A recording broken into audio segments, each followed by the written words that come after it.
Violence చేసిన వాళ్ళకి, arson చేసిన వాళ్ళకి, కొట్టిన వాళ్ళకి స్టేషన్ బెయిలు, తిట్టిన వాడికి సెంట్రల్ జైలు.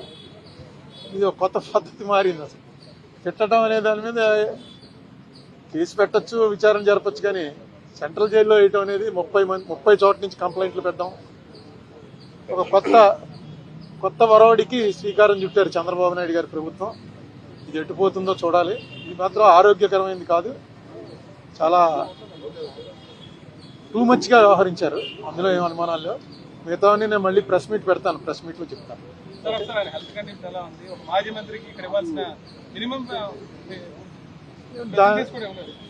దాని గురించి ఏమి నేను మాట్లాడలేదు.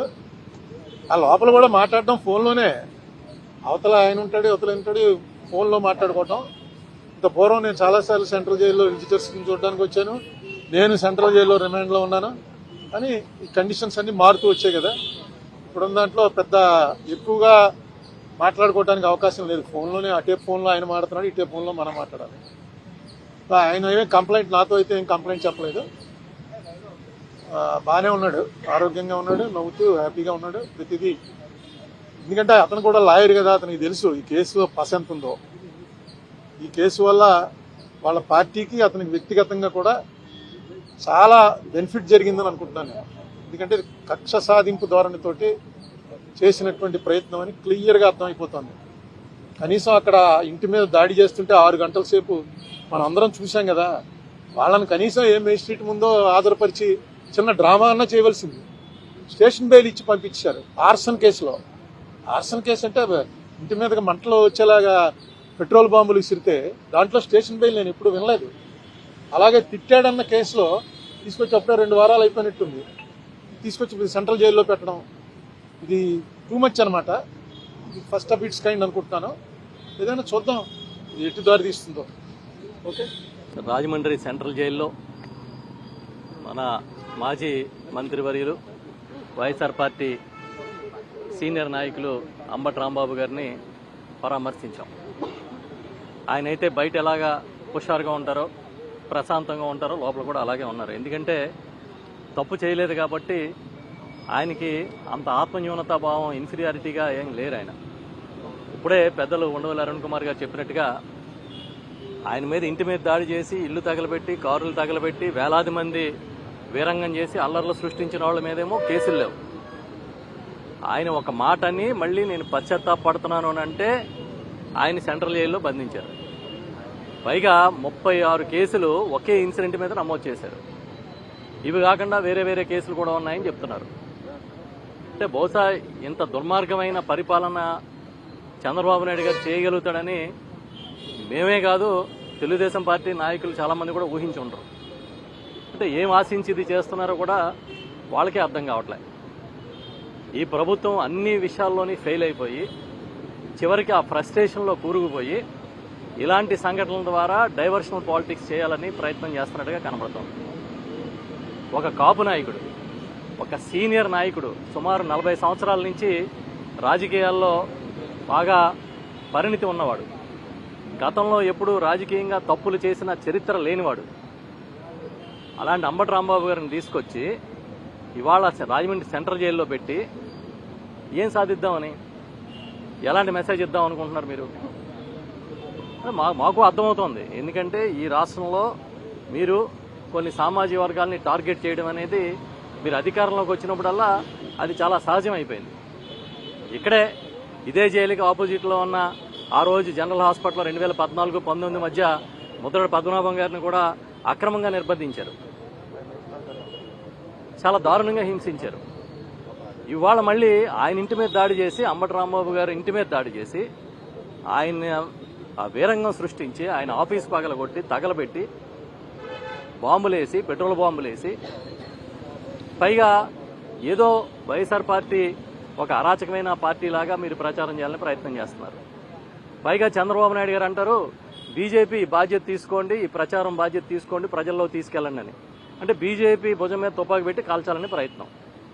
ఇంచుమించుగా కూటమిలో ఉన్న భాగస్వాములందరూ, సీఎం, డిప్యూటీ సీఎం, బీజేపీ రాష్ట్ర అధ్యక్షుడు, ఇతర నాయకులు అందరూ కలిపి ఒక పెద్ద ప్రెస్ మీట్ పెట్టారు. వాళ్ళు దేనికోసం పెట్టారు?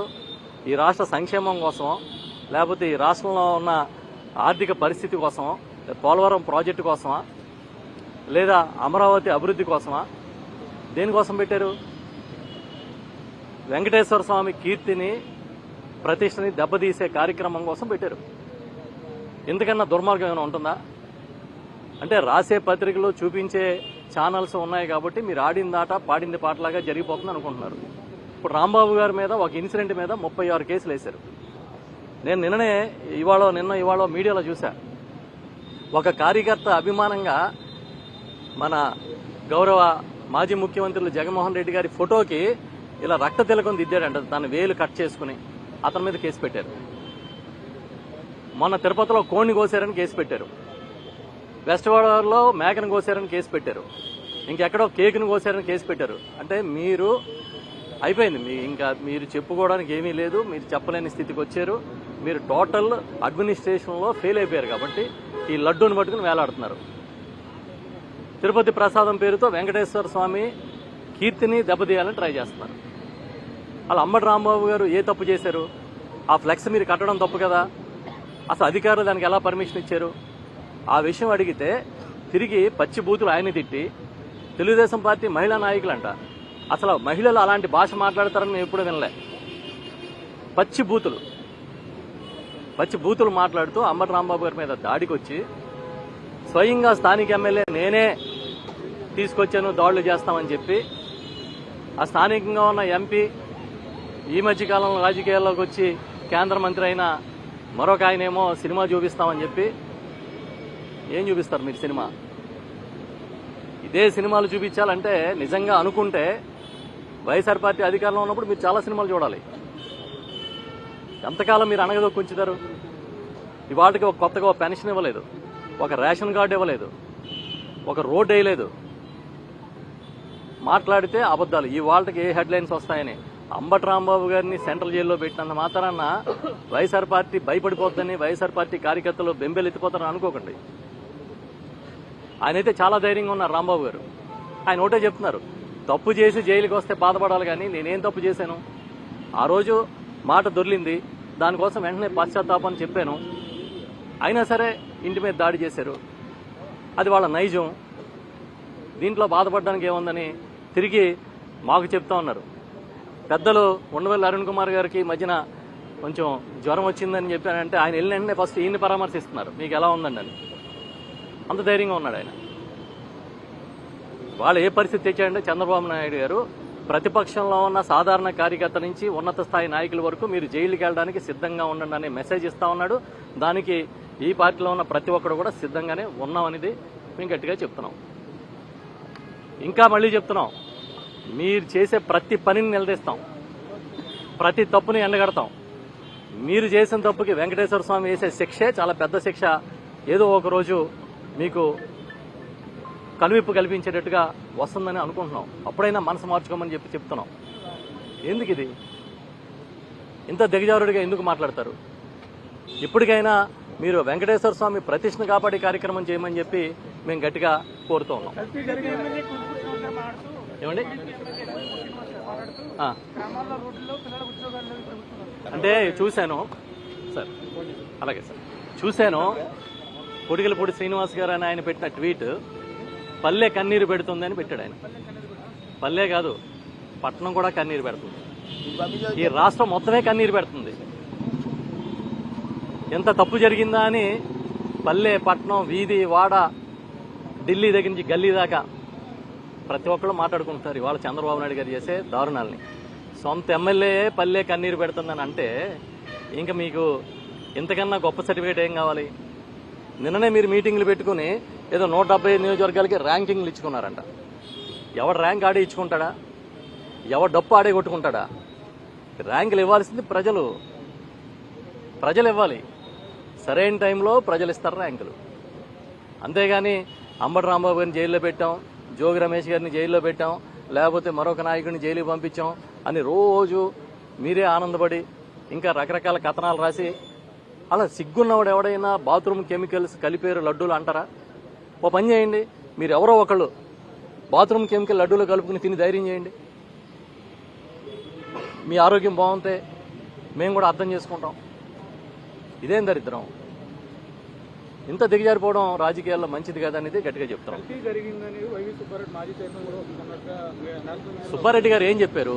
2022లోనే నాకు అనుమానం వచ్చి టెస్టింగ్కి పంపించాము, ఆ టెస్ట్ రిపోర్టు ఏమని వచ్చిందనేది అధికారులు చూడాలి అని చెప్పారు. 2024లో నెయ్యి సరఫరాకు సంబంధించిన మొత్తం నిబంధనలు మార్పు చేస్తూ టీటీడీ నిర్ణయం తీసుకుంది. దాంతోపాటు అసలు ఏవైతే శాంపిల్స్ తీసుకున్న ట్యాంకర్లు ఉన్నాయో ఆ ట్యాంకర్లు తెలుగుదేశం పార్టీ మళ్లీ అధికారంలోకి వచ్చిన తర్వాత ఆ ట్యాంకర్లని రిజెక్ట్ చేస్తే దాని శాంపిల్స్ తీసుకున్నారు. ఇవాళ సిబిఐ చెప్పింది కూడా ఆ శాంపిల్స్ గురించే. ఈ డైరీ ఏఆర్ డైరీ కింద లోపలికి వచ్చి రిజెక్ట్ అయితే మళ్ళీ వైష్ణవి డైరీనో మరో డైరీ పేరుతోనో అదే సరుకు లోపలికి వెళ్ళింది అంటున్నారు.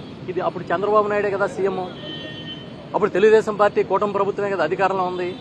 మరి ఎవరికి చెప్తారు మీరు స్టోరీస్? ఎన్ని కాకమ్మ కథలు పిట్ట కథలు ఎంతకాలం మీరు నడుపుతారు? మీ హయాంలో జరిగిన నెయ్యి కల్తీని జగన్మోహన్ రెడ్డి గారికి అంటగడతారేంటి? అంటే మీకు మీడియా బలంతో పచ్చి అబద్ధాన్ని ప్రచారం చేయగలుగుతున్నారు, అంత తప్పించి మరొకటేం లేదు. చివరికి ఏ స్థితికి వచ్చారంటే దేవుణ్ణి కూడా రోడ్డు మీదకి లాక్కొచ్చి రాజకీయాల్లో ఆయన్ని వాడుకునే కార్యక్రమం చేస్తున్నారు. ఇంతకన్నా దిగజారుడుతనం ఉంటుందా?